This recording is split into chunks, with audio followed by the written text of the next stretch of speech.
იქ დამხდა სამი წნეხი, პირველი წნეხი იყო რომ ვარ პროფესიულად მარტო იმ თვალსაზრისით რომ მე არავინ არ მხვდება რეალურად ვინც ხელს შემიწყობს რომ განვითარდე. ანუ პროფესიული წნეხი არის პირველი, შენ უნდა დაამტკიცო რომ კარგი ხარ. ვის უნდა დაუმტკიცო?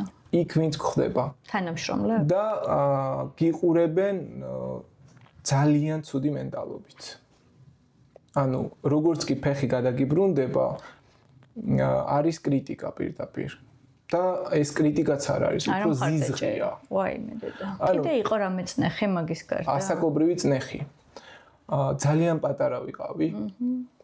და ძალიან გამხდარი ვიყავი კიდე და ვერ არჩევდნენ მასწავლებლები ჩემ მიმართ ეთიკურ ნორმებს და აი ახალგაზრდა ადამიანს ყველას არ აქვს ეს ემოციური მდგრადობა რომ მოემზადოს იმ აი კიდევ ერთხელ წერან მახსენე სიტყვა ზიზღისთვის რასაც მასწავლებლები მას უმზადებენ. არ დაიღალე და აი გაიზრდები და მიხვდები რომ ეს არის უაზრობა.